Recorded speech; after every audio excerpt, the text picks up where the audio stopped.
Welcome to 1818 Farms. I'm Natasha McCrary, the owner. And last week on our YouTube video, we discussed harvesting and drying gomphrena. I have a couple of the dried gomphrena bundles here just to refresh in your memory.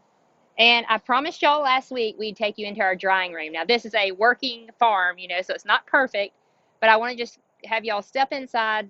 I'm going to step through how we run our wire and the products that we use and give you a little tips. So come on in the drying room.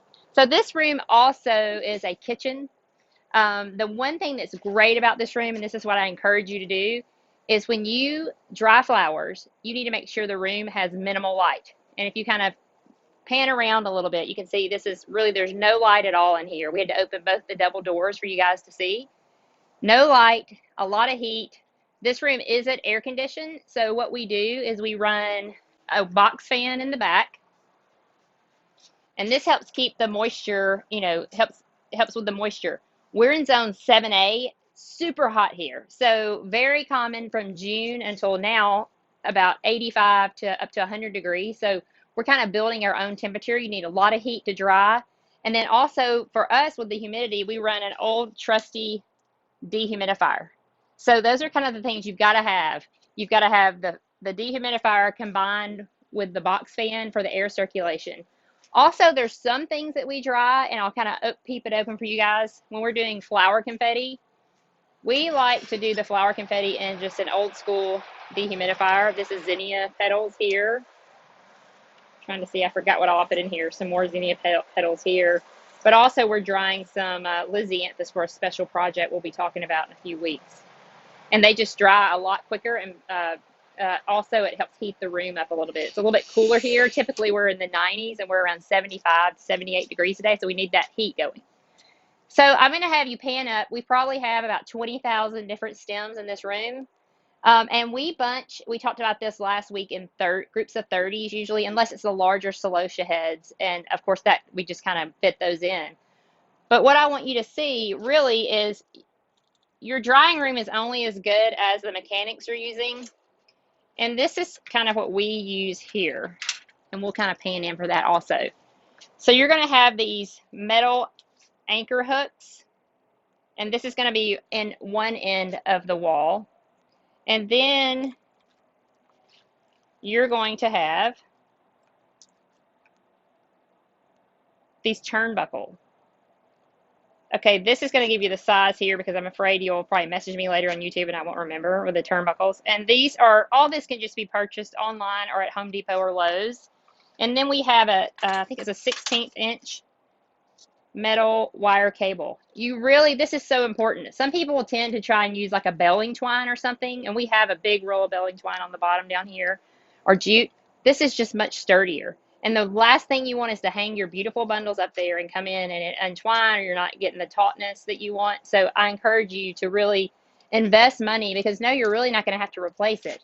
Invest money that you have this nice, all your mechanics are nice. So just your quick reminder. So if you look around the room, we learned years ago what we did, crazy enough, is we would try and bundle and tie with twine, and we saw the stems tend to shrink.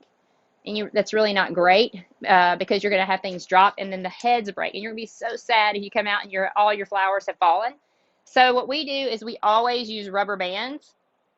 And last week I talked about this. So we bundled in 30. This is some beautiful, like a orange peach gomphrena. And then what we do, the way we bundle, we're going to run just an old school clothespin, and we get these at the Dollar Tree. You can get them at Home Depot. I find Dollar Tree is better. And then we're just going to put the clothespin just like this through the rubber band, and we're going to hang it, and I'll show you that in a minute. But just to go back over our rubber banding technique, which works the best, is I cut some flamingo. It's a celosia called Flamingo Purple earlier today. Dries really just beautifully. But I'm going to go back over the process that I use. This works every time.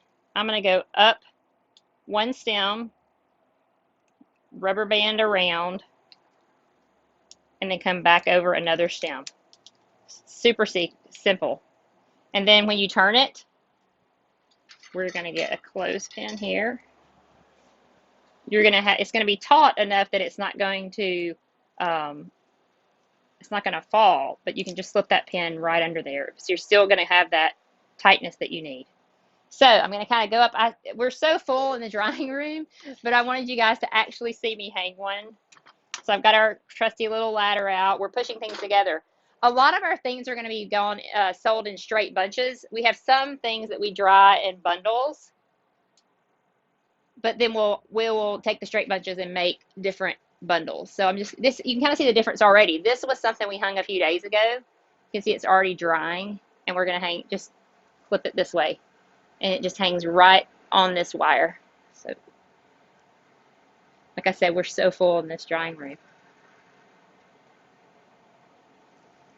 Okay, so it's very simple. The other things that we use in the drying room, and this is a thing that you can do if you're trying to make confetti, is we take our gomphrena heads and we just have these out drying in trays. You can kind of see here, eventually we take the petals off, really pretty confetti here. And then we have lots of the crates for the air circulation. And then also for our seeds, this is where we're drying out everything in bags for the seeds that we have seed selling certification. And so we have this in here. But you've just got to have the heat to really dry everything out and help with the humidity. So really that's all for today. I know it's a quick video. I'm so excited you joined us today.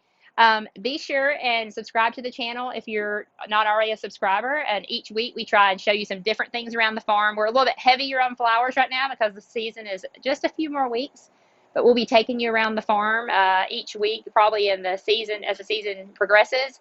And it's 1818 Farms, and we hope you enjoyed our episode today.